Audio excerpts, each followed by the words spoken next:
Hello, and welcome to a special edition of America's Veterans. I'm Charles Clapsaddle, Station Manager for Manatee Educational Television, and it's my privilege today to host this very special salute to American veterans with the sponsor, the brains, and the person behind American veterans for the last 10 years, and that's Dr. Len Sirotzki. Len, thank you so much for agreeing to do this 10th anniversary program of America's Veterans. It's hard to believe, 10 years of life, out the door. Yeah. And you don't look any older for it. No, I don't, I know. Yeah. Well, you know, Len, 10 years ago when you approached METV about doing a series about American veterans, you know, I was fascinated with the ideas, and it's really developed its own following. People love the programs that you've done. But throughout that whole 10 years, we've never had an opportunity to talk to you in detail about your background and your history and your life as an America's veteran. So that's what this program is all about today. Right. Right, but before we begin, I just want to do a little kind of a follow-up, if I may, on some of the things that you've done in your vast history. And let me just highlight some of those. You were president of the Community of Learners, an organization dedicated to supporting government agreements and interagency collaborations. You were an executive director of the Summit School, a private school with campuses in Elgin and Dundee, Illinois. You were the project director for the Bensonville, Illinois New American School Design Team, of which we're going to talk about in detail, because that's a very important program. You're a former teacher, a former school administrator at both elementary and middle school levels. You're a member of the United States country team at the International Congress on Effective Schooling in Rotterdam, Netherlands. You're on the advisory board of the International Principals Center Network, which was at Harvard. Is that correct? Correct. And how many years were you doing that for? Many years? Oh, 7 or 8. Yeah. That's pretty impressive. You also were the founding member and the past president of the Illinois Staff Development Council, and you've written for their newsletter on many occasions. An adjunct faculty member for St. Xavier's College in Chicago and Northern Illinois University. You've done numerous presentations throughout the country. You worked with the Chicago Principals Association as well as Chicago's local school councils. You've served as the director of the DePage Cage Educational Service Center, which was an agency that was responsible for staff development and professional growth throughout the school districts. As you can see, that's just a partial list of the many educational achievements that Len has achieved. However, let me talk to you a little bit about some of the achievements that he's done since he and his lovely wife, Marilyn, moved here to Bradenton in, what year was that? 1998. In 1998. He was a member of the Manatee County Veterans Council, the program coordinator, and I think the initiator of the VETS program, which is Veterans Educate Today's Students. Chairman of the Manatee County American Patriotism Celebration Task Force, a member of the Veterans Advisory Committee for Congresswoman Catherine Harris, a judge in the Manatee County History Fair, chairman of the American Legion Oratorical Contest, and helped create, you're on a committee that helped work towards a sales tax for school construction and professional guidance to a number of school principals. You also were presented with the Patrick Henry Award by the Military Order of the World Wars. And in 2002, Len, you were selected as the Manatee County Veteran of the Year. It's a wide variety of awards and achievements that you've done in just the very short time that you've been here. I've had fun doing it, that's all I can say. Well, you've had a really unique history, a really widely varied history. Yes. And I want our viewers to kind of get an understanding of now where your roots were from, some of those influences that impacted you, and all the achievements that have led to this point. Yeah. So let's kind of go through those, and then I want to talk to you a little bit about some of your achievements with American veterans as well. So it all started back in Chicago, is that correct? August 7, 1935. A 10-pound beauty rolled out in the house. We had to call the midwife, you know, too. But the house is now a beauty parlor, but the space is still available in Chicago.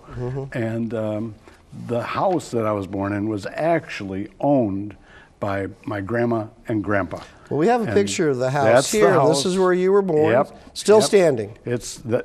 Well, the house is not. It's been rebuilt into a beauty shop. Oh, I see. No, but And this is a great picture. that's this, grandma and grandma. I love them very, very deeply because I've never met people who were more caring than they were. And as I grew up, we somehow or other, I did put in one picture of me on a farm, and I think would that be it here? That's it. And I that's think that's you right there in the field with the crying herd like of cattle. usual. And I have to think, I have no proof of this, but I believe that that's from Boston, Wisconsin. That's the only farm that's in my life. And our family was made up really of my mother and father. And my mother had 2 children with another husband, and he died. And those 2 children, 1 girl, 1 brother.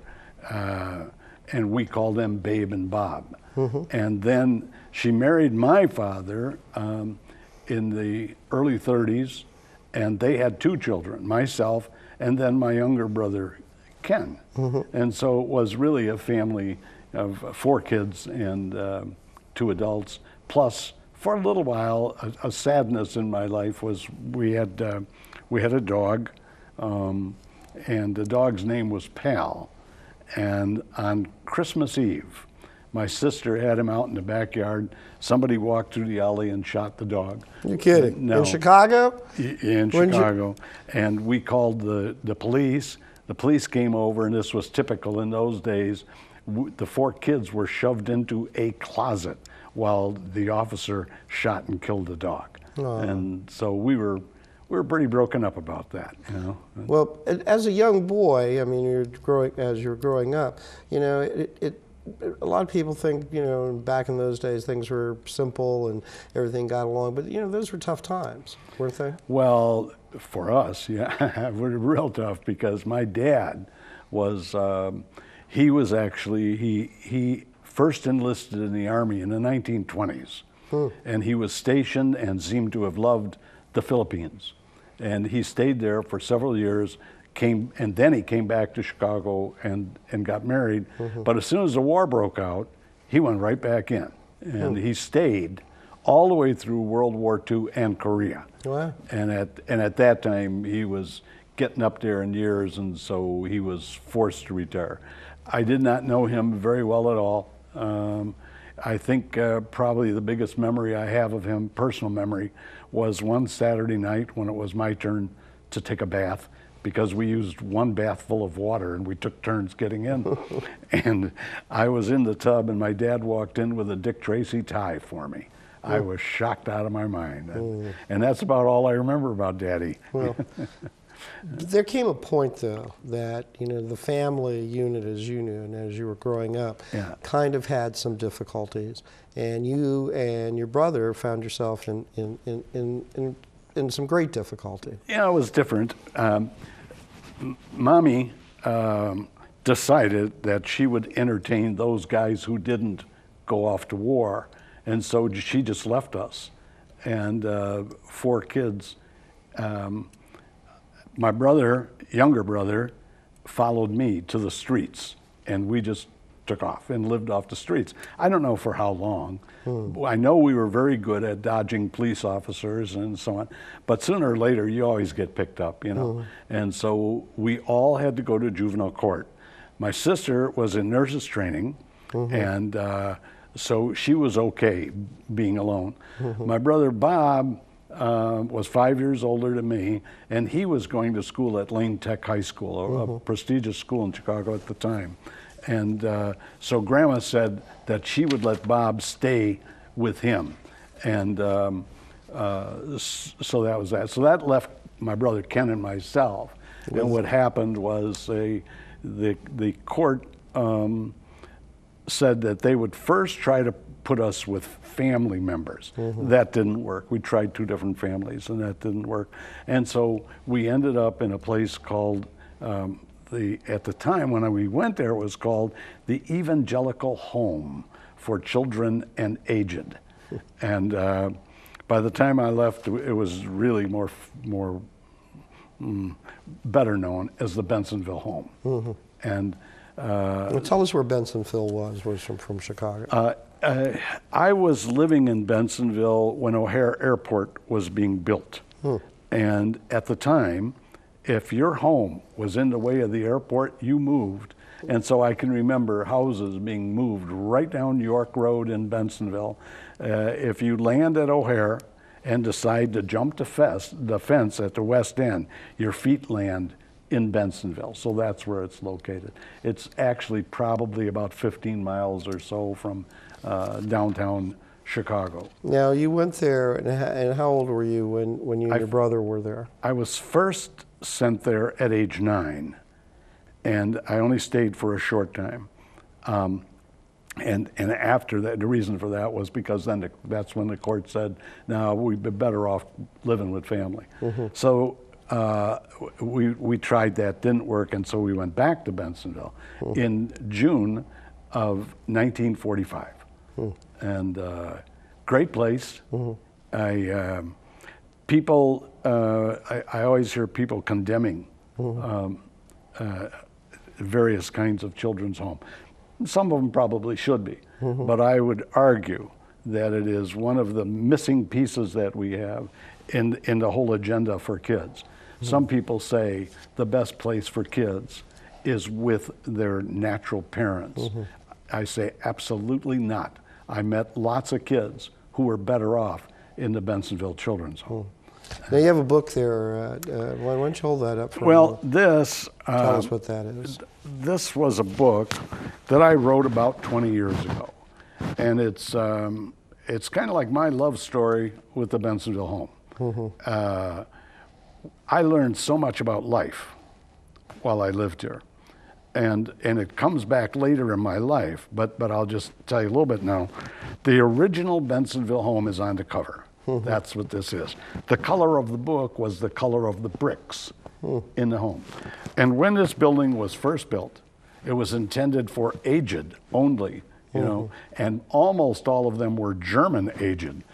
And then somebody it was related to a church, and so the church said, well, but we have a need for some kids now too, you know, the war is on and stuff and junk like that. And so kids were brought in, and they lived with the old people. And so the old people spoke German, and kids spoke English for the most part. And they learned to talk to each other. And the more important thing is they learned from each other. Technology had changed, right? And so for the aged German people, the young guys could teach them all kinds of stuff, and the German people, of course, the seniors could teach the kids lots of things. That was a very important thing for me to learn later in life. Well, anyway, I presented this book to the home, and on the 100th anniversary of the home, which would have been 1995, they built what was considered to be the last property on the home grounds, and so they asked if I could put a copy of the book into the cornerstone. And what a great opportunity! Oh, it was tremendous. Really a tremendous thrill for me, and then I was. A co-marshal for the parade. Is this something here that we have right here? You're here, Grand Marshal, the Bensonville Children's Home alumni. Yeah. And you're sitting up there. Were you throwing beads? Did you throw beads? No, we don't throw things. We don't throw things from Well, here's cars. some other pictures as well. And I think this was, and if I remember correctly, this is your brother? That's my brother Ken. And in a wheelbarrow. But let me tell you why that picture is there, and talk just a little bit about the home. I'm not going to spend a lot of time with it. But the one great thing about the home is that when we would live there now, we had a separate building, you know, boys only. And anytime you wanted to do something stupid, or anytime you wanted to get into a game, guys were always there. And all you'd have to do is say, let's go play ball, and you go, you know. And so that day, they were fooling around with Kenny. And in the background in that picture, actually, there's, you can see a monkey bars, and we're drying our clothes on the monkey bars, you know. And, but playing marbles, playing kick the can, every kind of sport. We were great at sports. We were fantastic at sports.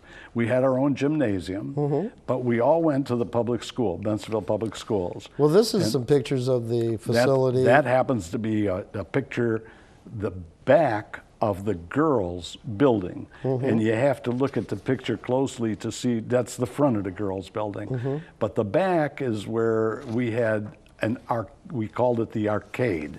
It was a covered walkway from the buildings to the central building, which is where we went to eat.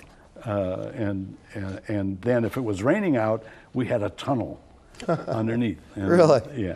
So that was kind of cool. But we had.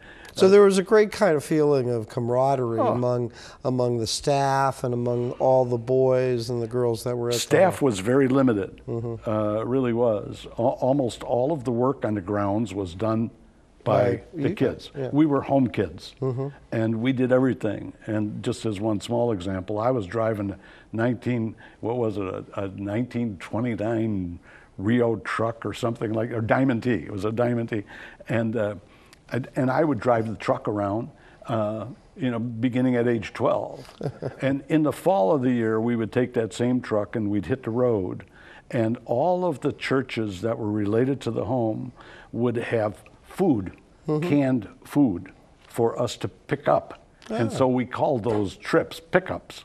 And we would go sometimes as far away as Wisconsin. Really? Yeah. Minnesota, Indiana, and all over Illinois. And we would bring back these tons of food. For the home, for the rest of the year. Yeah. Yeah, how impressive. And when the home was closed, the biggest reason was that the state said, no, living in these kinds of places is too dangerous because look, you're eating food that hasn't been checked by the federal government. You know, no kid that I know of ever got sick or died or, you know, from the food we had. The food was wonderful.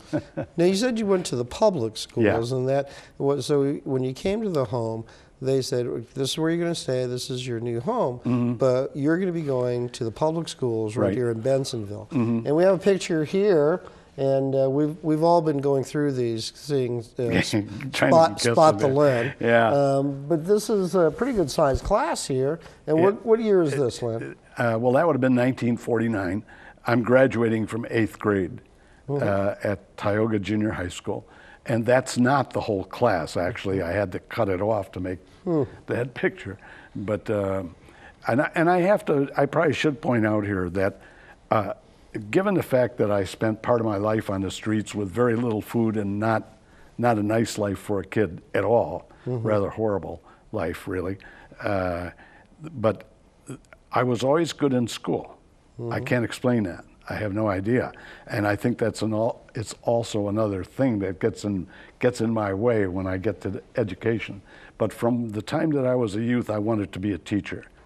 Always wanted to be a teacher. Yeah. And so you always felt a calling to absolutely, education. Absolutely. Yeah, I still do. I could go into a school today and work with any class. I think there's not much difference in kids. You know, at all times, they all want the same thing. They all want to be loved. And someone said to one of the girls at the home one time, "Isn't it a shame that you can't be loved?" You know, thinking we had no parents. And she said, "I never knew I wasn't loved." And that's the way it was. You know, we felt that we were so close to each other. That and the people, the adults who did work there, of course, that's a critical part of a temporary group home. That's what I would think of it as, because I know from my work in schools that very frequently kids leave Earth about age 13, and they go fluttering off somewhere. Right. They lose interest. And some of them come back at age 18, and some of them don't ever come back. That's but true. It's a very difficult time for parents. And if there were temporary group homes with good people and good rules and so on, I think we could deal with a lot of those kids. And it certainly made a difference, you know, for you. But you were always a good student. You know, I was. Always a good student, and you did well in school. But you were not always at the home. No. The government took it upon itself to say, we need to move you. Right. And tell us that story. Well, what happened was the home was closing down. So they had to get rid of all the kids. And I was invited to go to a foster home on a farm in Wisconsin. I didn't know much about farms, but I knew I loved them. I loved animals and I loved the fields and all that sort of thing. So I went to a farm in Kewaskum, and my high school, I had started high school in Bensonville, and then I rolled over into my sophomore year in Wisconsin. And this looks like a pretty big farm out Well, here. it was a standard, actually 160 acre, it's called a quarter section farm. It was a great place. And farming, I would never do farming. I don't have the money it takes, and I don't have the brains it takes to be it's a hard work. a farmer. It's a lot of hard work. Yeah, that farm is still there, but it's Which not. is evidenced by this picture of when you went back to visit. Oh one yeah, time? I've been back several times to visit, and it's not a farm like a family farm anymore. Like most other farms, it's been bought up by larger farms. Oh, right. And so they just they don't do so much animal stuff. Like when I was there, it was a family farm, Right. which meant that almost everything we ate came off the land, you know, and we had our own cows and our own hogs, our own chickens and sheep, and that was terrific. And So when one- you're going to school there, and you know you're getting through, and you're doing well, and you know you're considered one of the best and brightest in school, and you're preparing yourself to go on to college. Is that correct? that's what I would have wanted to do, yeah. But unfortunately, there was some like really shocking information that you found out that kind of set you, you know, aside for a yeah, while. you're right. I did go.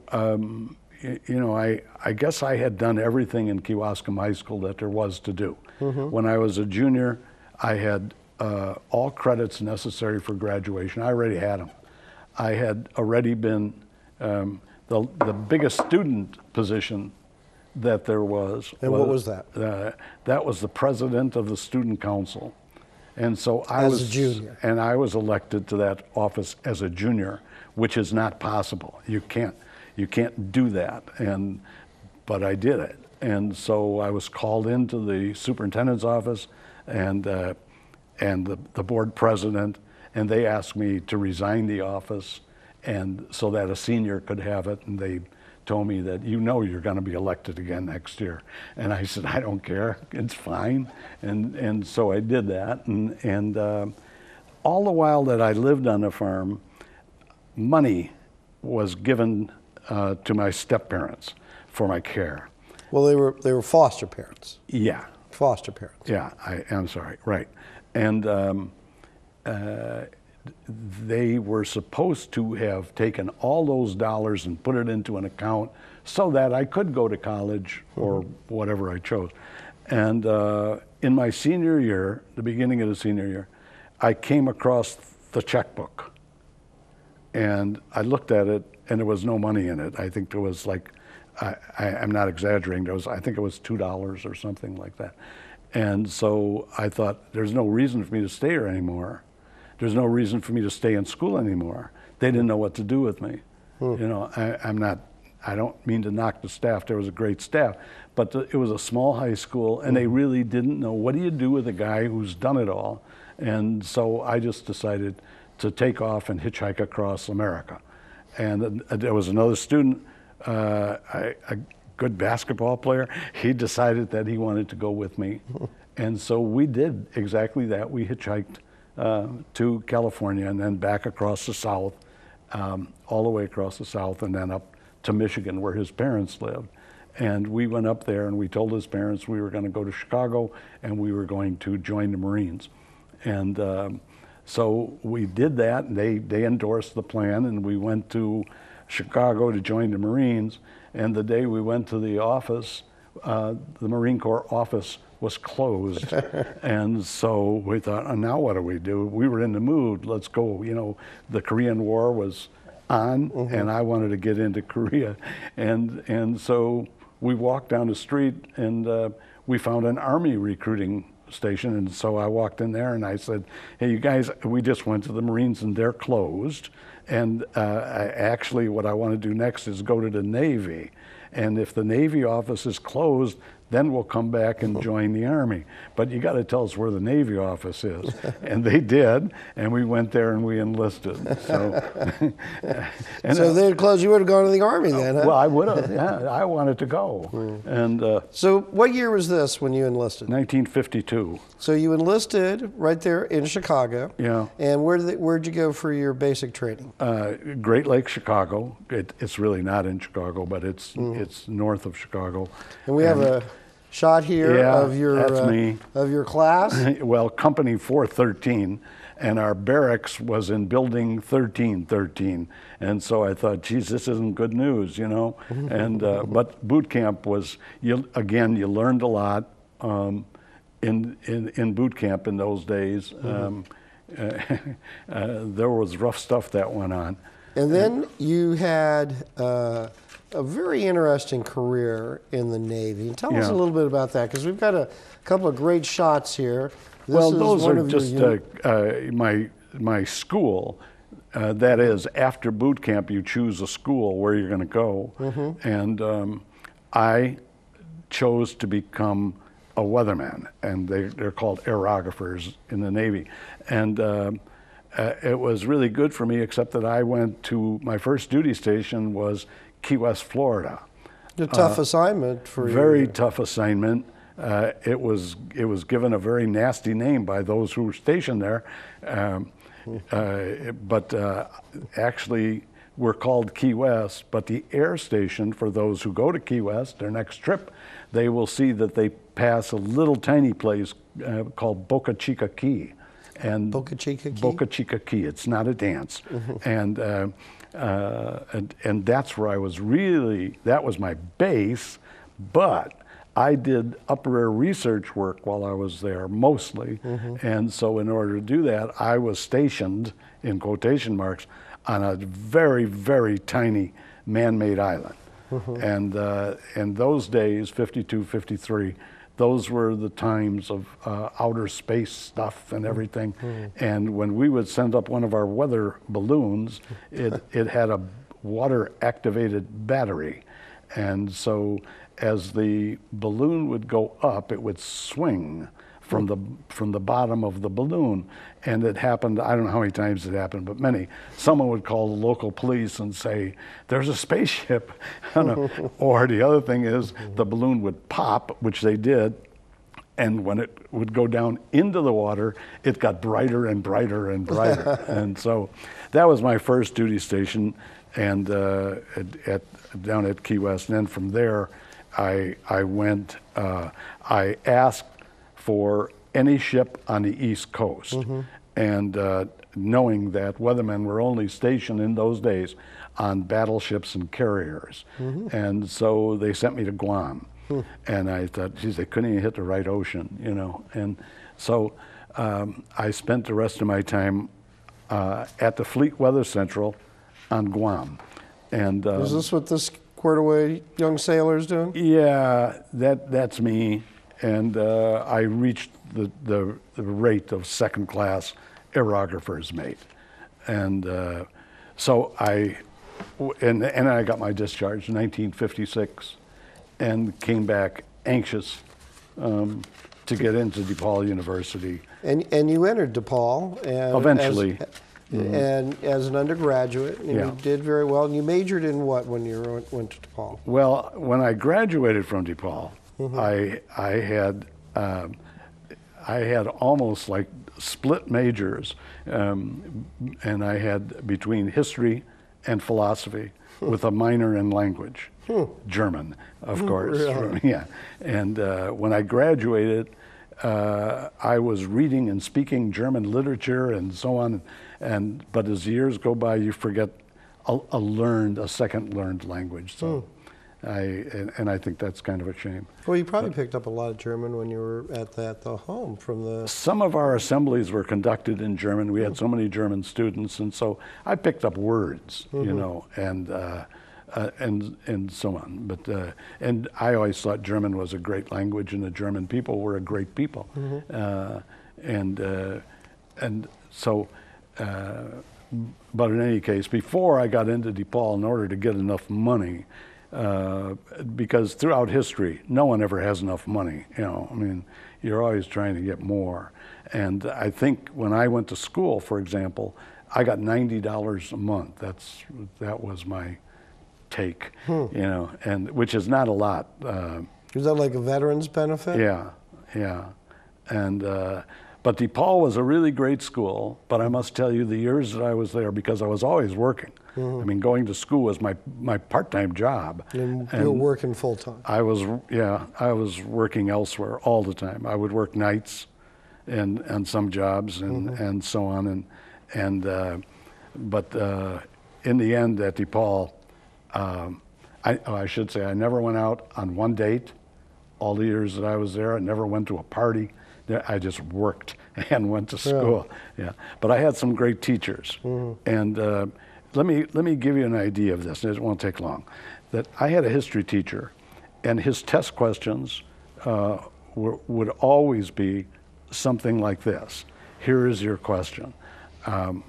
Let's pretend that Napoleon Bonaparte and Harry Truman, and maybe we'll throw in Woodrow Wilson, have dinner together. What would they talk about? That's a great question. Yeah. And you did not get things like in what year did this happen, all that sort of boring So it kind of helped you stuff. with critical thinking. You had to think, and you had to know a lot, because you had to know the thoughts of every character that he would mention. And so I thought as a strategy, that was pretty good stuff. So you excelled at Yes, I did. And the last summer that I was there, because I would go year round, you know, and this particular summer came up, you were allowed to take up to 9 hours, I believe it was, 9 hours of credit during the summer. And I signed up at the downtown campus, the uptown campus, and the school for correspondence, and I took 22 hours. Really? In one summer. Oh, boy. And I figured if I had all good grades, they wouldn't take my grades away. That's what I figured. And so when I was called in, and I knew it would take them a long time before they'd found that Figure it out. And yeah, and the grades were already in, and I graduated. And so when I was called into the office, and I'll never forget, because the guy that I had to talk to was pounding the desk, you know, you can't do this, you can't do this. And I said, what is it, sir? What did I do? And he said, you took 22 hours this summer. No, did I really? And I just, you know, played Can't take it along. away from you, though. And no, he didn't. And so that's what I did to get out of school, because I had to get to work, and I wanted to teach. And that took you on your path after DePaul. You went on to Northern Illinois University, where you got your master's. Yeah, almost immediately afterwards. A couple of years later, I think, and I got my master's at Northern, and I got my doctorate at Northern, and it was an okay school, but it couldn't compete with DePaul. I mean, there was no comparison. The one still getting you both your master's and doctorate, you know, those are not easy achievements. Oh no! At the time that I was getting my doctorate, we were told that it takes the average student 7 years and $20,000. of those dollars, not today's dollars. Right. You know, and so it was different. But I was glad to do that because I wanted to have the option of teaching at a university if I chose. And part of my theory overall is that to be a good teacher, you really should teach at all levels, and I did. I've taught from preschool through graduate school. And I know that some people, my wife, for example, she's thrilled to work with one age of kids and become good at it. And in Marilyn's case, she was among the good teachers. But there will be teachers, they shouldn't be allowed in the classroom. And we'll talk more about that. But let me go in, and because after you completed your education, it really began your career in education, and which is something that you wanted to do your whole life as a young boy. You went through school, you excelled at it, you admired the teachers that you had. And now that you're moving in the world of education, you had a pretty meteoric rise. You did a lot of things in a very short period of time. And, you know, as a teacher and an administrator, and some of the things that I mentioned, but one of the key things that I talked about, which I thought was really unique, and I want you to take a few minutes to talk about this, was the project director for the New American School Design. And that's a significant thing. Tell everyone what that is exactly. In 1988, the governors of the United States had a grand meeting, first time ever that the governors sat down to talk about education. And my preference is to call it learning in America. You know, that's what I like to call it. And after that meeting in 1988, people in the business community were really, really concerned about kids coming out of school and what they didn't know. It was, we think it's tough now, but this is not new. What we're having today is not new at all. In fact, what they complain about is kind of boring, really, because we've been talking about it for so many years. And America's business community agreed to generate $250 million to sponsor an action that they would call the New American School. This is not political. It's not this party or that party. It's a new American school. And one of the most frustrating things of all is that in education, politics, you know, its ugly head is always in there. Kind of trumps things every once in a while, doesn't it? Constantly. And so, in any case, the New American School said that we're going to accept proposals from the world to create a new school for America. And the boring thing about school in this country is that when we say we're going to have change means I'm going to teach 5 classes a day instead of 4, or maybe 6 instead of 7, or something like that. And we're It's not conceptual. No, it has nothing to do with that at all. It's little pithy little things that are going to change. The fact is, everything is occurring inside that same box. And all we do is we keep shaking the box and we expect something grand to fall out. And it won't, and there is no way the outcomes of learning in America are going to change unless we get rid of that box. It has to be a new approach to learning. And so that's what the New American School was about. And anyway, they sent out their proposal. They received almost 700 responses, and those included virtually every big name university in America and every big business in America. They did not get any they didn't get any proposals from outside the United States that I remember. And so they decided that they would accept 11 of the proposals that were submitted. The proposal that I submitted was one of the 11. And so for the little kid who got picked up by the cops in the streets of Chicago and then put in the Bensonville home, I couldn't have been more proud. It was a significant achievement. Well, I thought it was a great idea, and as a matter of fact, George Bush was the president at the time, and Lamar Alexander was the Secretary of Education. Lamar is now the senator from Tennessee, and they referred to our project as the single most important research project in America. I was thrilled out of my mind. As well you should have been. There were only two parts to the proposal as far as I was concerned. And what they liked about it was that it was simple. And what I said is that there are two pillars that I would base a new American school on. One is that learning is lifelong. Learning is not something that is restricted to a school or to some building. You begin learning no later than the third trimester of pregnancy. And so we followed up on that. And I know we don't have time to go into that, but that was part of what we did. And then the other part I got from you remember the old home in Bensonville, you know, the home for the aged.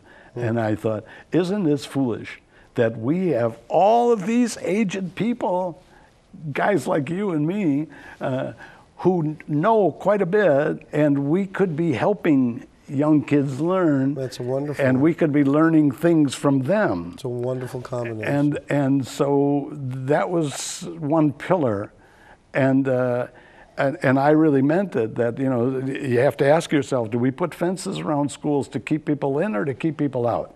Another good question. Those school buildings that we have should be 24-hour buildings. There are a bunch of kids who learn best at 12 o'clock or 2 in the morning. And there are others, you know, who learn later. Some might not learn very well at any time. I think one of the things that's come up through many iterations of looking at education is that you have to be constantly on the look for innovation and new ideas, and I think that's critical. But I want to move on, if I may, Len, for a moment, because one of the let me give you the second pillar. And then we'll move on quickly. The second pillar is learning is lifelong. And if we don't push that, if we don't move in that direction, we're blowing everything. School will never change, and the outcomes will not change. And I think that's something that has to be kind of reinforced throughout a lifespan, is that lifelong learning is critical. Yeah. And I think that's important. Yeah. But I think, and if I may, I think one of the key things, one of the most important things during your career in education and all the successes I mentioned earlier in the program that you've had, and on a number of committees and the administrative and leadership roles that you have, but one of the most important things that ever happened is that you met your lovely wife, Maryland, through the Chicago school system. Is that correct? Not through Chicago school, Or through Schaumburg. Yeah. Schaumburg, Illinois. And if I may, I'd like to hold this up, and I'm pretty sure that's a thing of a movie star. Yeah. Tell us a little bit about Maryland. Maryland was a wonderful teacher for 32 years. And we worked in the same district for 18 years. And I wasn't a teacher in her school or anything like that. But the first time I saw her, I could bore people with chats about love, and I won't do that. But the first time I saw Marilyn, I could not believe what I saw. I mean, I thought she was an angel. I really did. And she looked sad. And there was a kind of a sadness to her look. But eventually, just to make a long story short, for whatever reason I have never been able to understand, but she agreed to marry me. And we have this wonderful shot here, I believe, and that's that was with your two sons. And that was our marriage. I had been married prior, and I had two sons who are now aged 53 and 49 and doing okay. And but that first marriage, I sued for divorce and custody of my sons. And I was told repeatedly by attorneys, "You can't do that. You'll never win." And I said, "Yeah, I'm going to win." And eventually, I got a lawyer who was willing to take the case, and we did go to court. And the lawyer said to me, "Len, what questions should I ask your wife?" And I said, "Just let her talk. Just tell her to talk. Well, in this case here, Yeah. I don't think you can get a much wider grin on your face. No. Because you look pretty darn happy there. Yeah, well, that was 39 years ago. Yeah, and so we are one of the happy. best things that ever happened to you. Yeah. Right. And Now, I want to talk also, just briefly, because I've got some great pictures here. This obviously is not in Florida. no, we lived in Schaumburg, Illinois, and that's a picture of our. Tell people where Schaumburg is in relationship to Chicago. It's still northwest of Chicago.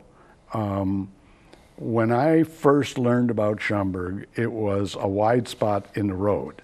It really was. The downtown Schaumburg consisted of 4 stop signs and some cows. And it exploded because they built Woodfield Mall.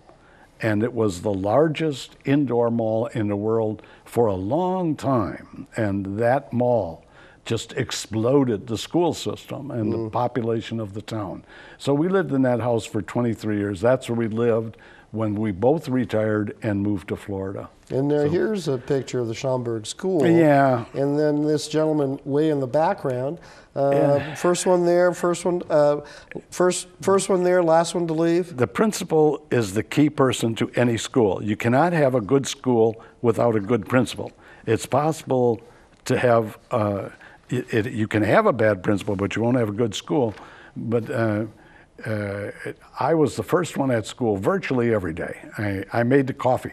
I let the custodian in, and so it's just the way I was. And I loved the parents. I loved getting to know the parents. Schaumburg School, as far as I'm concerned, was the best school in the world because we didn't stick to the rules. As you moved up the ladder, moved on, you had an opportunity to be. And this is that's looking quite regal here. Yeah. And these are the family and the parents congratulating you. Is that correct? That's not Schaumburg School, though. I was principal of 2 schools in 10 years. That's Fairview School. That's the other school. Fairview School had a reputation as a school from hell, and when I was sent there, and we changed some things, and the families and I just really we were together, and so when I announced that I was leaving, they called me in and put this thing together. And it's quite it looks like you were king for a day. I was. King for a day. I really was. Yeah. And now this picture here, because we want to move on to some of the American veterans thing. Yeah. It's one of the last ones. This picture, is this where you're playing with President Obama? I played basketball. No, let's not get into President Obama. We won't talk politics here. So what are you doing here? That was a game of basketball on my 50th birthday. I loved basketball, and I played until I was about 55 or something like that. And it's too hard to make out on the picture, I suppose. But that's me in the way in the back, and my 2 sons happen to be right there. And I played basketball against college-age guys all the way into my 50s, and they used to whack me, and I'd whack them right back. You know. But I loved the game. Yeah. You've had a wonderful career, and you have a wonderful family, and the achievements that you've done throughout your educational career, the success that you've made for yourself. It's a wonderful, and it's an inspiration. But when you came here and you retired and you have a beautiful home, beautiful family, you decide, well, I need to do something more. I need to do something more, and veterans became like a passion for you. And I remember, and why don't you tell people, if you can remember, coming into the old METV offices and knocking on the door and saying, oh, by the way, I'm Len Sirotzki, and I have a really good, and this was back in 2003. Do you remember? Vaguely, vaguely. Everybody calls me Len. When students, after I had my doctorate, students would call me Dr. Len. And that was fine with me. So I'm Len to everybody. And the first thing I did, I had been a member of the American Legion for a lot of years. I was a member of the Chicago Marching Unit, and then years later, Schaumburg created an American Legion post, and I became a member there.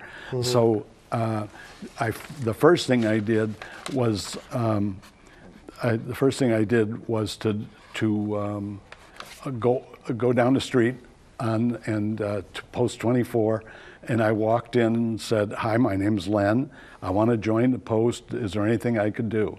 Well, after I picked up the guys on the floor, because nobody ever volunteers to do stuff, and I wanted to do things, and so because of my connection between military and learning, education, yeah, I wanted those two things to come together. And so veterans have always gone into school since the days of the American Revolution. They always talk to kids. So, exactly. But what I wanted to do was to make it just a little bit more formal and a little bit more organized. And so I asked veterans if they would like to come together and talk about the VETS program. And so I had over 30 veterans came in to talk about that. So we did that, and we went around to schools and so on. And then I thought that the other thing, because I have a personal passion for World War II. I have some familiarity with all wars, but World War II was my passion. And so I was thinking of World War II guys, and I said, we ought to really do something to let these guys tell their stories. And so it happened to be the 50th anniversary of the Korean War. 50th anniversary, 2003. Was coming up. And so that's when I came over and said, could you do a show that we could talk about the Korean War and the 50th anniversary of the war? And that was a unique program. So I remember you coming in, Len, and it seemed to me at the time, I mean, what a great idea to highlight some of the veterans and the service and their dedication to country. Yeah. So you put together a panel. You came in, and how much television had you done before you came to METV? Well, obviously some in the school system. Yeah, I actually did a lot of television, but not like America's Veterans. I mean, not where I was, on the show, but working with schools in different parts of I worked with schools, almost every state in the Union, plus Australia and Europe, and so I had opportunities to be in a lot of different kinds of things. But I remember once I was introduced by the Speaker of the House in the state of Illinois, and I was giving a presentation on his behalf, and we had a large crowd, and he said, "Ladies and gentlemen, let me introduce Dr. Len. Many of you know him. He is he's like the flamingo in the barnyard of politics." And I really got a thrill out of that, because he knew that I would not associate myself with either political party. Exactly. I think they came, like in the New American School, it was destroyed by politics and not the goodness of what we were trying to do. But so your first program, you came in, you said, let me put together a panel, let me commemorate the 50th anniversary of the Korean War. Yeah. And we have a clip now of that program, so why don't we take a look? Our very first program, I chose to salute one of the greatest patriots and also one of the nicest guys that I know. Please join me as we salute First Sergeant Bill Field, the United States Army, retired. We got hit by the Chinese, and I was trying to get the rest of the lead groups to get back through us, and we were given overhead fire. And a mortar round came in and knocked me on my butt. I got up and I ran back, and they finally caught me in the back and sent me back to a MASH unit, and then from there I went all the way back to Pusan. Yeah, and you're still smiling. Oh yeah. And you're here with it. I know the story of your backpack, but could you tell our audience how close? Some of the later battles in Korea was really ferocious. They were at the peace talks at Panmunjom, and they were jockeying back and forth for territory to make sure that they were going to get in a good bargaining position. And one of those attacks, I was sent up, and I had a pack board on my back with 4 boxes of machine gun ammunition, a pair of binoculars, and a walkie-talkie radio. I heard the mortars starting to come in, and I hit the ground, and fortunately for me there was a little bit of an deflation there, And the next round that came in cleared the whole packboard off my back. Of course, I didn't hear for a little while, but I was still alive. And so you got out. You were wounded. You had you took shrapnel. Yeah. And ended up in a MASH unit. And, not the televised version. No, not the televised version. They didn't have the martinis and all that stuff. But what a great way to kick off American Veterans with a commemoration of the Korean War. Great panel, great discussion. A job well done back in 2003. Lynn. Yes, it was. And none of us knew what we were doing. I mean, really, since we hadn't done it before. So, but you did a terrific job. METV made it happen. There's no question about that. Well, thank you. But I have to tell you that this next segment that we're going to see is probably, and we did a lot of great segments, yes, Len, but we did. I really have to take my hat off to you on this next program, and that's a whole program that we did on location at the Holocaust Museum in St. Petersburg, and a really significant program with a lot of great guests. Let's take a look. My father and brother would go to work. I went for a while. I worked for a short while outside the ghetto, and each time they would come, another member of the further family would be missing. So you from your home was taken from you, all of your possessions, you were put in the ghetto, and then from the ghetto, what happened with you and your family that brought you Now, into they the first liquidated camp? the ghetto after 2 years, and at the liquidation, we all went to Rosa, which was a place that they gathered all the Jewish people, the ones from the ghetto, and they divided them, and I was taken away, brutally separated from my mother and my two little sisters. My father and brother, we saw they were on a truck waving to us goodbye, but at that time we thought they took them to work someplace, which they did, to Kaluga, Estonia. They were there, and then of course they died there too. After we were separated, I was put into this car, a car like this, and it was something indescribable.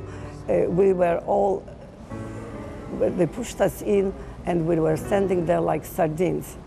We couldn't move. There was nothing to drink, and people were crying, and people were yelling and screaming, and they didn't know what was happening.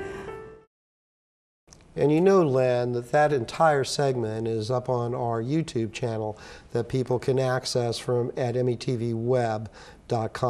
And again, hats off to you for putting that program together, for Mary and all of the wonderful participants. Just a little comment about Mary. Mary Wygotsky was a beautiful 85 or 87-year-old lady. Right.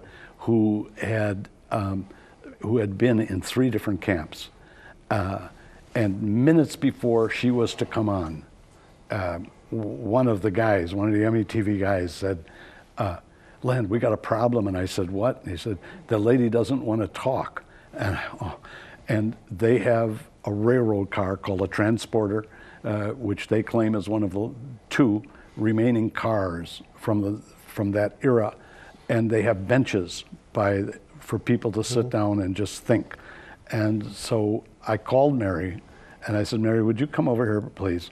And she did. And I said, sit down here. And she did. And I said, "Could I hold your hand, please?" And she gave me her hand, I held her hand, and we started talking.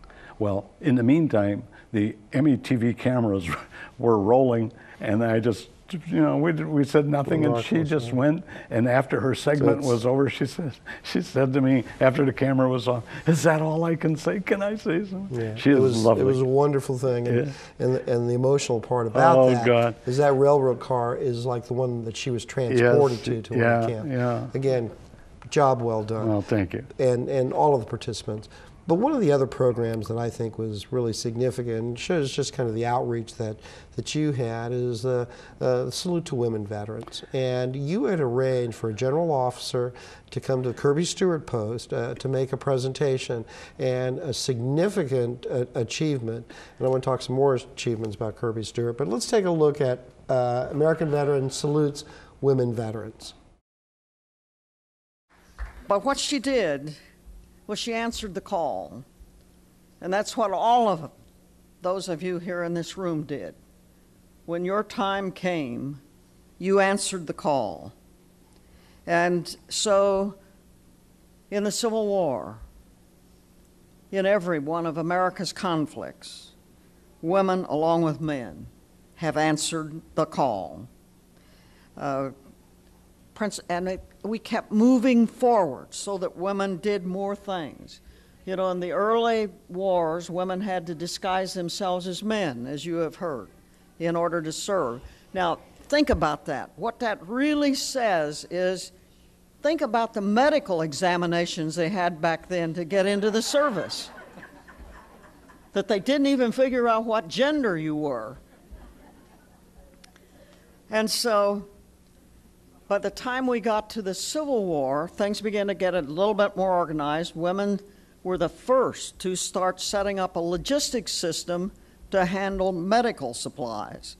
And in the Spanish-American War, because the Army couldn't get enough male nurses to take care of the sick and wounded, they had to turn to women, which the American Red Cross went out and recruited and brought into them.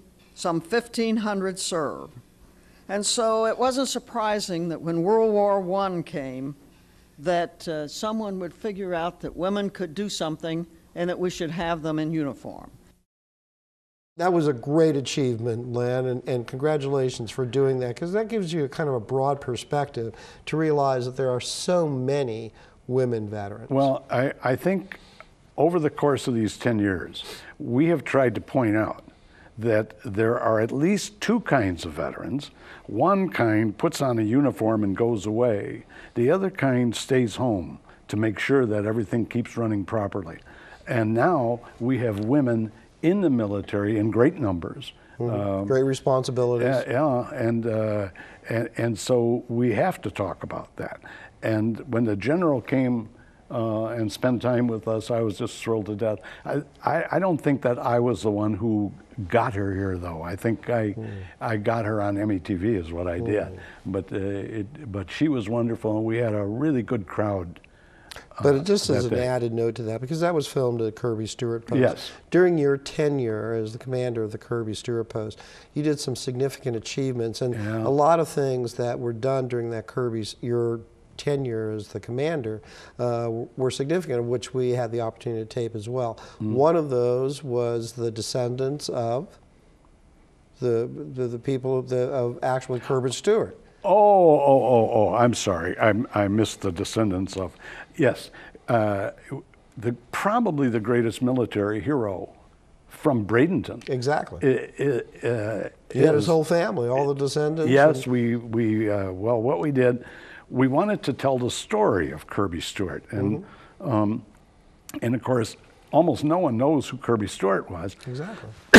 Excuse me, you're giving it to me. Yeah, thanks. But a lot of people know the name Sergeant York. Exactly. And Sergeant York had a movie made about him that starred Gary Cooper in 1940. Alvin York was alive in that year, and he was the consultant to the making of the film, and he said that 80% of the film was very accurate and true, and 20% was Hollywood. But I went up to visit Alvin York's home in Pell Mell, Tennessee, a heck of a place to get to, but a great place to visit. And I met some members of his family, and we talked. And at the time I said, you know, we ought to have you guys come down to Florida and visit us. And he said, well, we don't go out of Tennessee very often. And I said, oh, come on. You know, I came out of Florida to see you come down and see me. And and we you were arranged just teasing. that. Yeah, I arranged it. And it was like a panel of participants. Yeah. And it was very, very informative. Yeah. And of course, Alvin York and Kirby Stewart have always been related.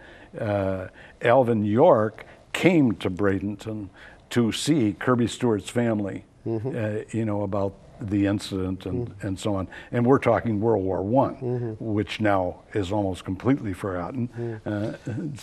But I must add, and then we've got to push on. I know. You also arranged during your tenure as commander to have the deputy commander of MacDill come down here, and that was Marine General John Allen. John Allen, Yeah. who gave a full hour and a half talk, which was just incisive to think. And again, hats off to you for getting somebody of that caliber. Well, thank you. To come down. And and obviously he's moved on to other greater responsibilities. Yes, now. he was. But a great achievement. Yeah, he was. But one of the great programs that I want to take a moment to talk about is that you recognize the fact that people from the military come from all walks of life, Right. and they do significant things. They give up their home, their family, to serve.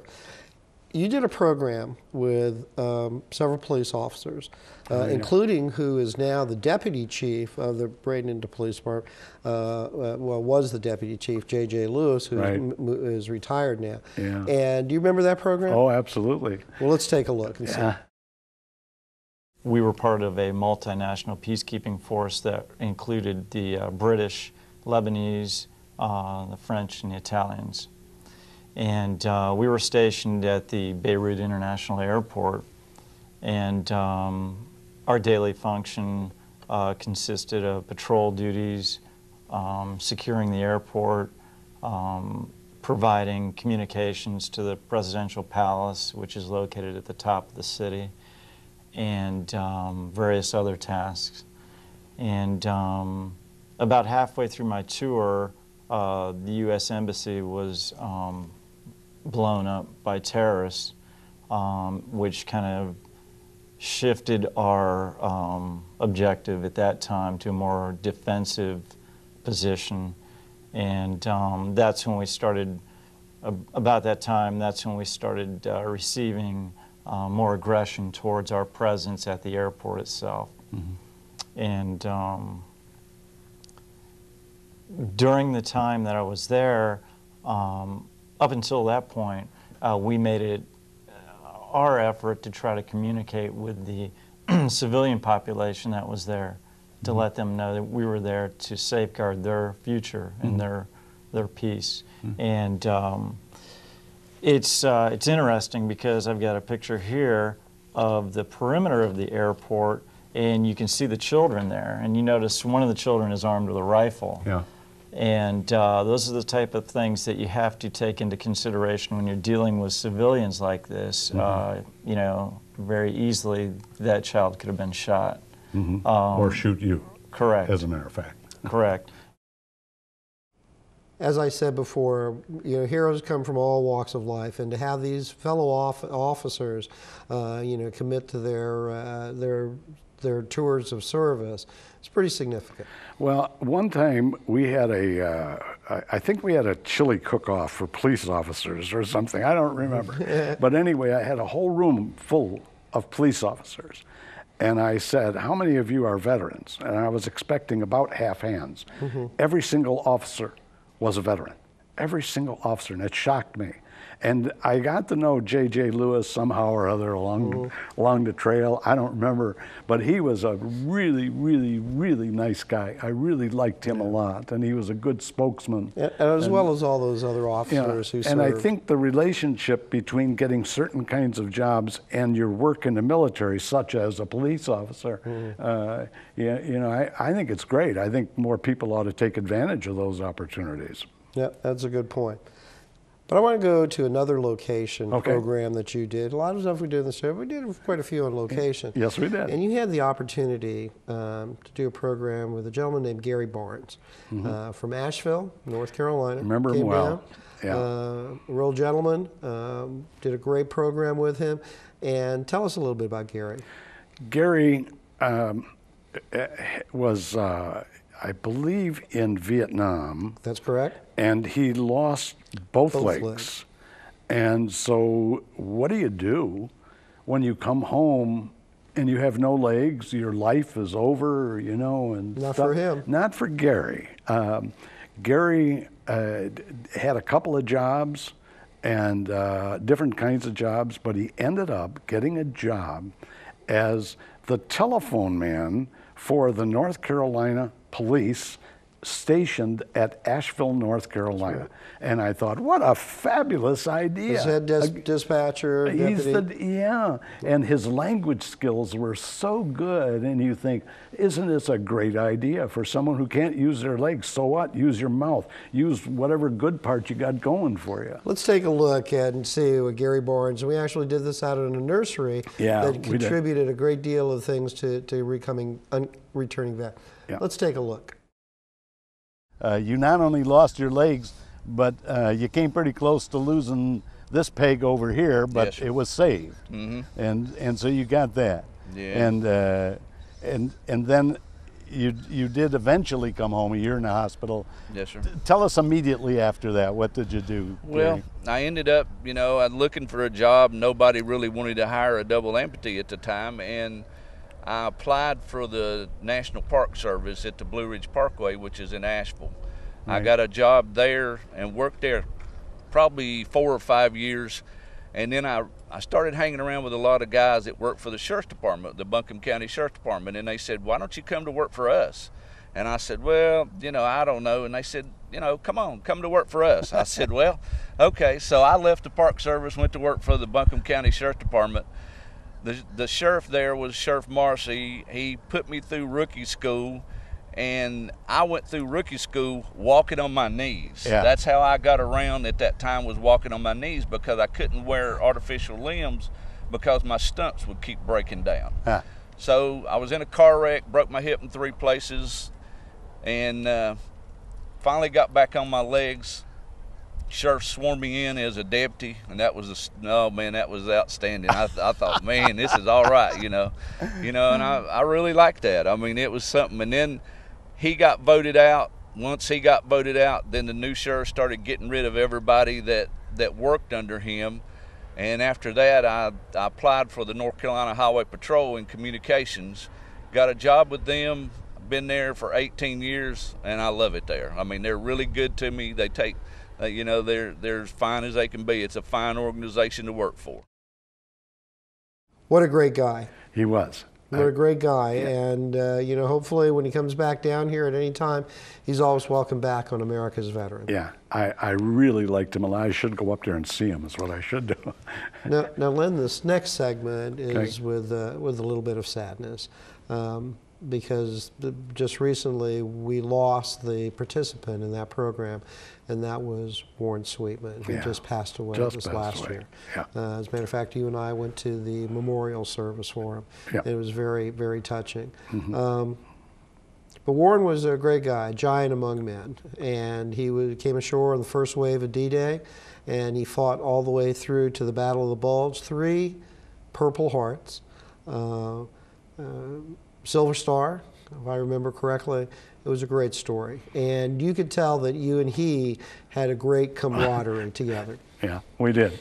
And I think the thing about Warren, which is, it's a point that has to be understood, is that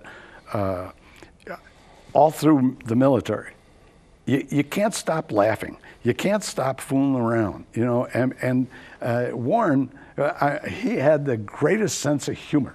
And even in the Battle of the Bulge, I mean, to what he went through, going in, and he was wounded 3 different times. And the first 2 times, all they did was give him a Band-Aid and send him back, you know, and then the 3rd time took him out. But I think the idea is that in order to get through any war, whatever is happening around you, or prison camp, same thing. You have to find a purpose in life, and you have to concentrate on some things about getting home and getting back to family. Warren was full of great stories. Oh, great stories. Getting his picture taken with some French girl while there were snipers around, you know, hiding behind the whiskey cask and coming. But a real American hero. Yes, he was. The thing that I remember about that taping of that segment is that he did a wonderful hour with you, full and complete and everything. It was great. And he left, and you left, And he came back like an hour or two later and he said, you know what? I forgot to thank my wife, Lorraine. Yeah. Can I do another segment? And we did. We did another segment. So let's take a look at this wonderful interview with Warren Sweet. Yeah, great guy. You're on your own for the most part, were you not? Yeah. I mean, you're making your own decisions. It's not right. That you're not following. You know, it's not like General Eisenhower's on a horse in front of you or something like that. You're just moving. So tell us what you did. Where did you go? Well, as I told you, I was a forward observer, and I had to get a hold of a radio. And at that time, we had a sound power phone. It was wire connected with a crank, you know. Yeah. And I didn't have that. I didn't have anything. When I finally got up on the beach, Captain O'Brien, the commander, or the company commander, I finally found him, and we got up as close as we could over the top behind some, like hedgerows up in there. It started to get, you know, a little thicker up there. And, oh, one other thing. As soon as we got up over the top there, it's just about breaking daylight. You know, and there was a little like a farmhouse there, and there was an older couple there, and a young girl, maybe 17 years old, must have been their granddaughter. She came out, and they had a well with a crank and a bucket on it, you know, the old-time well. Yes, I know. And she told us the Germans had poisoned it not to drink any of the water. Oh, wow. So, anyhow, I got up there, and my company commander, Captain O'Brien, he said we got a switchboard dug in. He said it's called an 11-drop switchboard, and it was dug in by behind a hedgerow. And I got down in there so I could get communication from all the company commanders on what was going on in the different areas. Yeah. Captain Lieutenant Obb and Captain Winters, and they were giving us information what was going on behind us, what was in front of us, if we had patrols out there to be careful, you know. Mm-hmm. So I worked on that just about all night on that switchboard. And of course, rumors were flying around. I had a call come in that says the Germans had dropped paratroops behind us. Wow. And I'll never forget. Wow. I had a Thompson, and I had it laying to my left. I had a hand grenade sitting on top of the switchboard and a .45 automatic. And you know, you don't know. You don't know which one to grab first. Night. Yeah. You know, Warren, he will be missed. Yeah. Yeah. Now, this next segment, I think, is a personal favorite of yours and kind of touched you a bit, and that was with Norma Carter. Tell us a little bit about Norma. Oh, I wish I had an hour. Norma, I know, but Norma was one of the most beautiful people I've ever met in my life. Her story, and I told you this at the time, her story, it was too big for METV. It belonged in Hollywood. She had met her husband in 1935 at Syracuse University, and they got married, and the war came, and her husband was gone for the entire war. When he left, he didn't know his wife was pregnant. And Norma would talk about her husband like he was right around the corner. And of course, he had died the year before. And then unfortunately, Norma died a short time after that. But I loved Norma Carter, and I miss her. I wish we could have done another show with her. Well, let's take a look at the great story of Norma Carter. We set the date for the 26th of October in 1940, and we were married at 5 o'clock in the evening, and one of my very good girlfriends was a maid of honor, and then I had a junior maid, and she was the girl that I had babysat with when I was in high school. And Sam's brother and his mother and a couple of cousins and an aunt came up and came to the wedding, And having it at 5 o'clock in the evening made it a good time for everybody. And then one of the very special things about the candlelight wedding was the fact that I had another girlfriend who played the harp. Whoa. And today, that is still my, I can still see the, coming down that aisle in candle glow to I Love You Truly. And well, that turned out to be true. Oh, I really think it did. Yeah. And we went off through New England for our wedding trip, and we stayed the first night in Gloucester, behind the statue of the old mariner, you know. Yes, I do. I do. And so I guess we were gone about 5 or 6 days, and then we went back to an apartment just outside the gate at Fort Hamilton. Now, we had been promised quarters on the post, but a first lieutenant bumped us. And you know who had lived in that apartment? No. Robert E. Lee brought his bride there Wow. when he graduated from West Point. Wow, that's cool. Yeah, and many people don't realize that Robert E. Lee did graduate from West Point. West Point, yes. Yeah. Isn't that interesting? Now, Len, this next segment is about an individual who we both know and greatly admire, and his name is Brad Smith. Tell us a little bit about Brad. There's not enough to be said about Brad Smith. He's a wonderful man. He was a Navy pilot, flew off carriers, and he was on his 80th mission over Vietnam when he was shot down. He tried to make it to the ocean so that he'd have a better chance of getting picked up, but instead, when his plane went down, he says he was knocked out for a few seconds, and when he woke up, he had his .45 on the side, and he thought he might be able to shoot his way out of it, but he was completely surrounded by North Korean guys in their pajamas, and so he was taken prisoner. And he spent the next 7.5 years. 7 years in prison camps in North Korea and China. North Vietnam and China. Yeah. So let's take a look here and listen to some of this really inspiring story. I felt a tug, which was undoubtedly the parachute popping open, and I think from just that feeling, I probably had a half a swing in the parachute before I hit the water. And I remember waking up about 10 feet underwater and seeing the light filtering down through the water. And we go through a normal routine on flying off aircraft carriers because the airplane could go over the side at any time. Right. Of how to get rid of your parachute, which is the main thing, because if that parachute fills full of water, it's going to drag you down and drown you. So get rid of the parachute, deploy your flotation equipment, and get back up to the top of the water. That was like about 7 o'clock in the morning, and I was in the middle of this mile-wide or so river. Strange. I could smell the charcoal burning and the dogs barking, and I was in a world of trouble. I pulled out my survival radio, and it wouldn't work, so I threw it away. I had a pistol and plenty of ammunition, but about that time, they put out a boat from either side of the river, the north and the south. And the chances of being rescued were slim to none because my radio was trashed.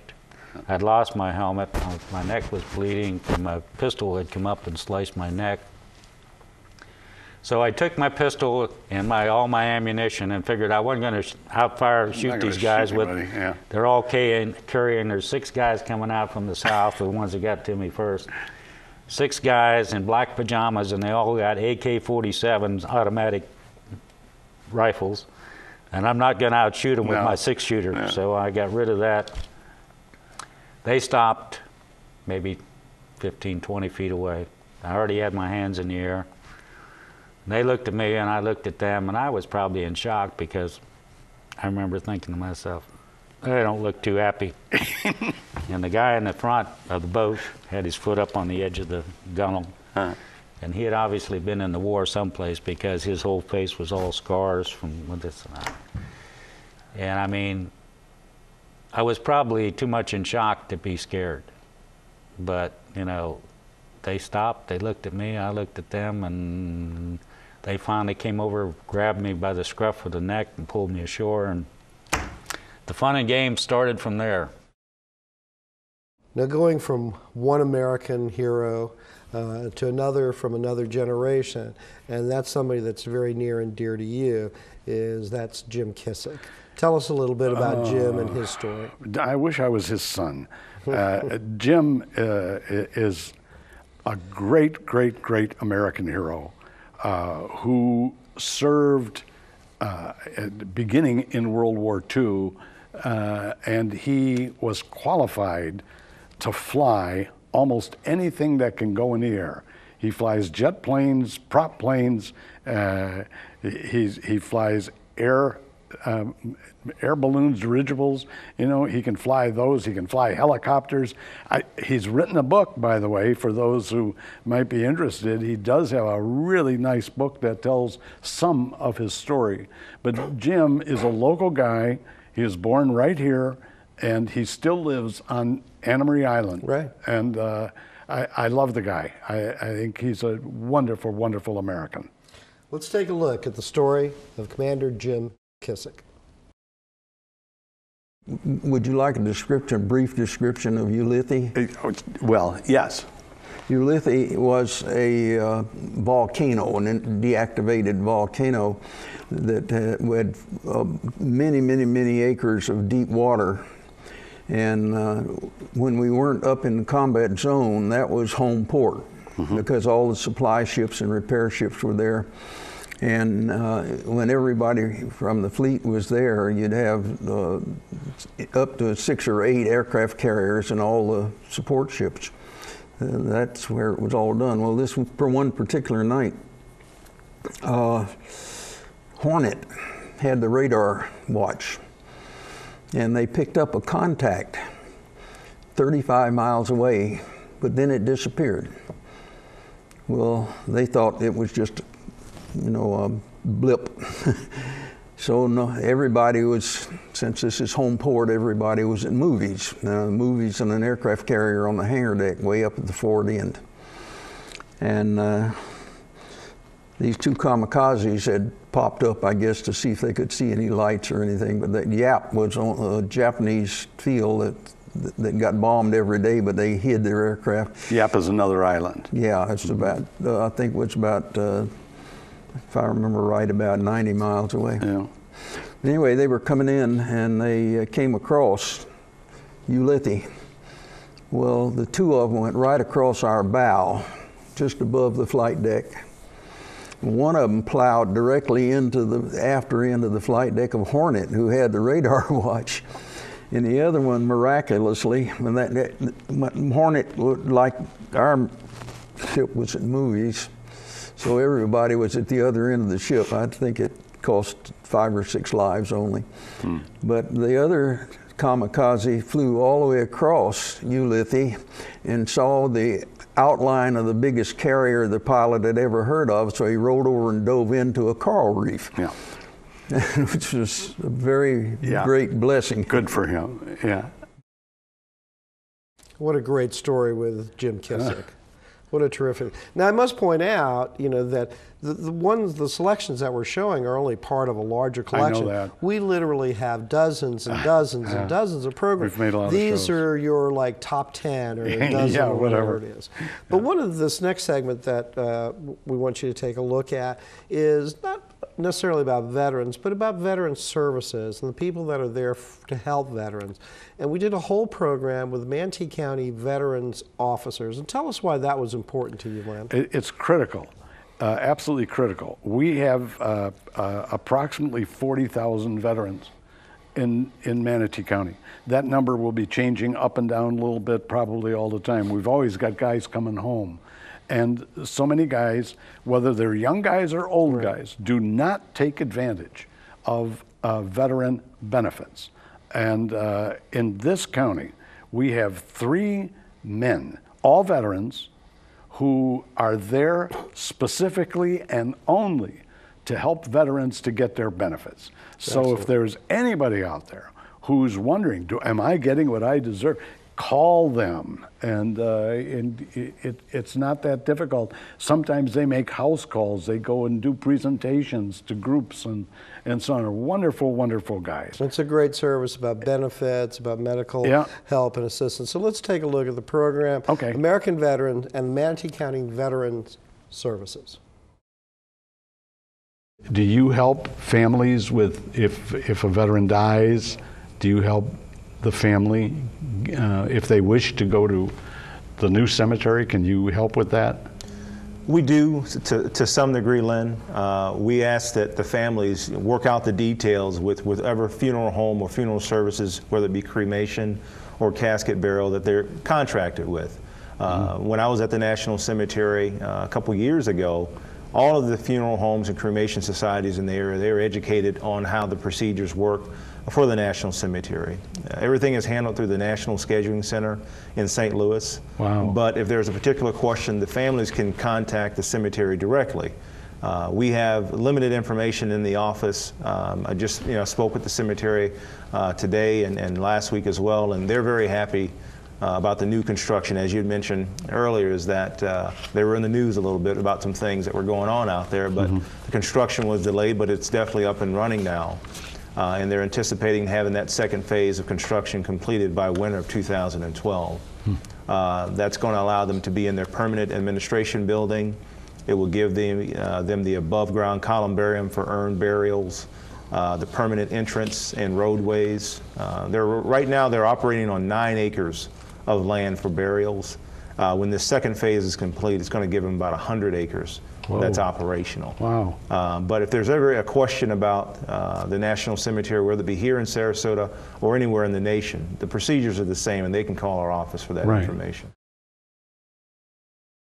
That's very important information. As you know now, Lee Washington is now the Veteran Services Officer for Manatee County government. So very, very important.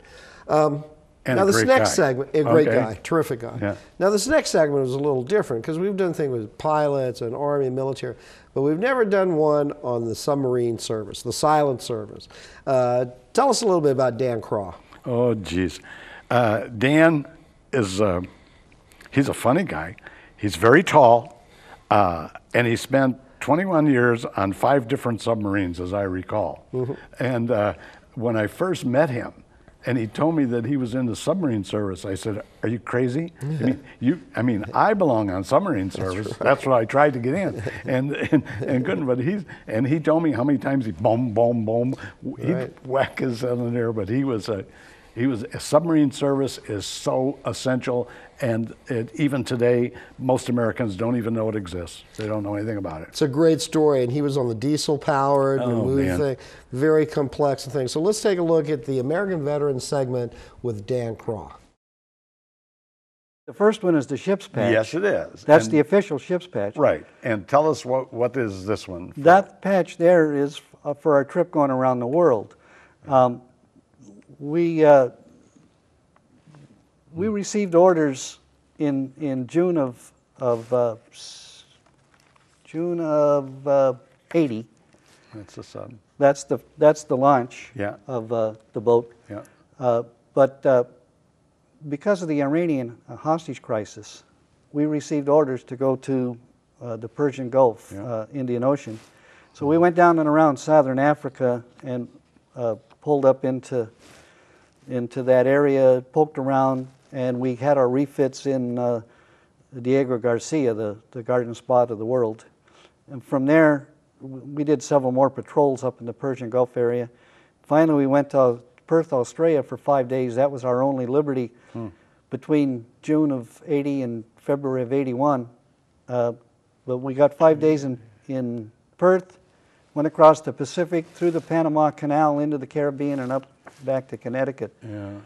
And then you receive this order. Well, that's they give us certificates for every little thing you do.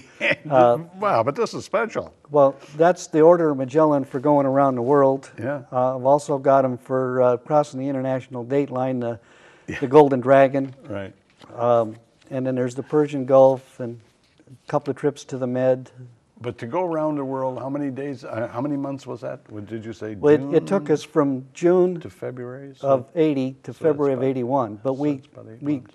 we spent a few weeks in Diego Garcia for refit, but most of the time, that boat there was the one that I spent 89 days submerged on up in the Persian Gulf. 89 days underwater. Yes. If you went to That's sea a January 1st, long you'd come time. back up and see the sun, birds, whatever, around the 31st of March. That was a great story. I mean, it's sort of really, really, what a terrific guy. Yeah. Now, we've come kind of full circle because this last little segment that we want to share is one we just did recently about the 60th anniversary of the Korean War. And we actually kind of expanded a little bit. We had a panel, we had a studio audience, and it was just a wonderful program. And why is it important to commemorate these things for you, Len? Well, for me, of course, because Korea was my war. That's when I was in service, although I wasn't in Korea. But we are now past, we've passed the 60th anniversary, and Korea remains a dangerous place in the world. And everybody knows that we've got a young guy there who has no experience, almost no experience in life, and he's threatening to use atomic weapons, and he runs hot and cold, and sometimes he says, no, I won't use atomic weapons, and so on. And we have a lot of Korean War veterans in this community, and we had Skip Hannon is the chairman of the Korean War Association. Did a great and he's job. a really good man. He's a very, very good man. Well, let's take a look at the recent program that was on American veterans that commemorate the 60th anniversary of the Korean War. Let's take a look. You really didn't sleep. You pulled guard, and then you were up all day and hauling stuff around. It was rather tiring, even though we were all pretty good shape. But at night, it was the custom. We fired what they call H&Is, harassing and interdiction. And at night, the man that was on the gun didn't want to wake up his fellow crewmen, so it was up to that person, which happened to be me one night, to fire the round by ourselves because we had no rush. It was a time on target type of a thing. 2 a.m. we would fire one round, just harassing. So here I am. I've never done it before. So I haul the powder out and I haul the round out, which is 98 pounds, and it's heavy, you know, like this. So haul the round, put the fuse on it, got on the gun, cranked the gun to the proper elevation because we had all of that. Deflection and elevation is how it goes. So now I have to hike this round up and put it in the tube or the barrel.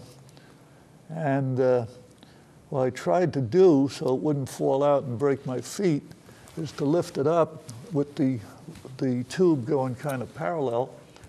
And normally we'd have a couple, 3 guys with the ramrod to wrap it in. Well, here I am by myself.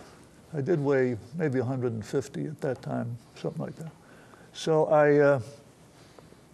I managed to ram it in, but it just about caught one of the lands. Usually it really goes in. Put the powder in, got on the seat there, and we aimed at aiming stakes, which are lighted at night with little batteries, so you could line up on it. You know? So with that, I'm up there, and I said, well, here goes nothing. And I pulled the lanyard, and when the lanyard is pulled, there's like a 22 shell without a bullet, of course, that explodes in the chamber, and that explodes the powder, and away it went. So in 10 years, Len, and the literally hundreds of programs that we've done, we've kind of come a full circle from the first program that was kicked off in 2003, the 50th anniversary and the dozens and dozens and dozens of programs for American veterans, and just recently the 60th anniversary of the Korean War. And you're to be really congratulated for the level of work and the dedication that you've had. But before we go, I want to just briefly, these pictures behind you are pretty intriguing. Can you tell us a little bit about each one of these? I can, but first I have to say that you have gotten older, Charles. I've noticed that. I've noticed that. Yeah. When you told me that we were going to do this show, one of my thoughts, just like when I do it with someone else, I say, if you have things that you'd like the audience to see, bring them in. Mm-hmm. And I have been so fortunate in my life to, I've got plaques and things from all over, and I've had so many wonderful experiences. So it was a tough choice for me to decide what should I bring in. Mm-hmm. And I would say that, can I turn just a little bit? Absolutely. Go right ahead. Okay. That the one thing that that's kind of taped that I'm very proud of is the fact that I was chosen as a Veteran of the Year in the year 2002. Now, at that time, I was also working on the Patriotism Council or Committee, mm-hmm. and I worked really, really hard with that committee. And part of what we did, and I wasn't the only one, but I had a big responsibility for it, but I was able to get the West Point Band to come down to Bradenton, Florida, 5 consecutive years. Right. And they put on concerts. Went to schools? And they would hold workshops for schools. And I was the only one that got to see those. And I mean, it was absolutely overwhelming what they achieved. And so...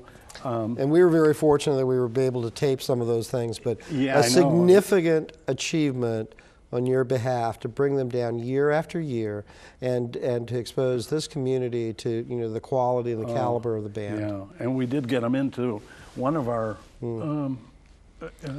parades. Oh, and the picture on the other side, who's that young lady? Oh, well, this lady should have been the President of the United States. This is Barbara Bush, and the day we took that picture, Charles, I'll never forget it. She had come to visit me in Bensonville, and we were. They had a cameraman with them and all that goes with the lady, and so the camera had been taken down in this particular space, and I said, "Oh nuts!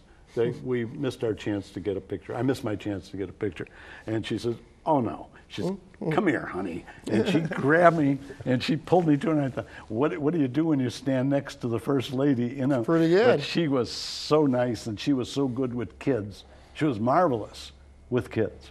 And so it's a great picture. Yeah. You should be very, really very proud of it. Now, behind that picture, and we're not going to be able to show it on air right now, but we'll show it later. But behind that, and with this flag, there's a story, and I want you to tell about that, because this is a very important achievement for you. I'm 77 years old, and that's not the oldest guy in town, not by a long shot, but it's getting up there. And I have always had a passion for patriotism since I was a little boy, and I've always had a passion for learning in America. And one of the things that I did was, we talked about the VETS program, but a thing that I did was to kind of like bring 2 sets of that together. And I worked with the Pirates and was able to get into McKechnie Field and invite the families of all of the current soldiers, whoever was in, and we gave each family either a blue star, well, it was all blue stars at that time, and that notion of the blue star began actually, I think they actually started it in World War I, but it was great in World War II, like the city block where I lived, there were blue stars everywhere, and then come the gold stars. And in any case, we had a lot of people come to McKechnie Field. It was a wonderful experience. We had a great, great time. And as a result of that, I was presented with this flag. Now, the flag itself is not the significant thing as far as I'm concerned. It's the expression that's in the box. And tell us what that says. It says, to Len Sirotzki, thank you for keeping American patriotism and history alive in Manatee County schools. Blue Star salute. And I was just thrilled to death with that idea, mostly because patriotism in this country is going straight downhill as far as I'm concerned. Only 1%, actually less than 1%, of citizens in this country are currently in the military.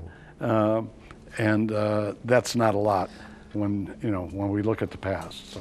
Well, Len, what you've done, over the past 10 years just for American veterans have been significant. But I want to give you like a final comment, if I may. And what I would ask is, for all those people that you've interviewed and all the people that you've had an opportunity to communicate with, the Warren Sweetmans, the Brad Smith, the young men, the Mike Jernigan, who will have a little clip, who came back from Iraq. I would ask, what do you say to all of those American veterans that are out there as kind of your final comment? To the veterans, I say thank you. Thank you for loving your country. There were some people who were drafted, some enlisted. I understand that. It doesn't matter. When you go into service, you go to wherever the commander-in-chief sends you. You don't talk back. You go, and you serve your country. And every guy that we had on these shows did exactly that, so that we had people who served in different parts of almost the whole world, and with stories to tell. We'll never be able to tell all the stories because there are just too many people. But I can't thank those guys enough for being a part of the show and being willing to tell their own personal stories. My wish would be that America would regain the kind of status that America once had, and we as a nation would remember our veterans, and we could at least put a flag out on Veterans Day, and we could attend a ceremony where we could say thank you to all those guys. Well, Len, it's been such a pleasure for METV over the last 10 years to work with you. Just been a tremendous asset, and we can't thank you enough for all of the work that you did. And this community owes you a debt of gratitude, and we owe you a debt of. And on behalf of METV, we'd like to give you, just as a kind of little 10-year anniversary, just a little commemoration of 10 years of America's veterans. Dr. Len. All right. That's Len, beautiful. Let's hear the next 10 years, or at least the next couple of years. Okay. Yeah. All right. Thanks a lot, Charles. Thank you, Len. And thank you for joining us on this very special edition of American Veterans with Len Sirotzki.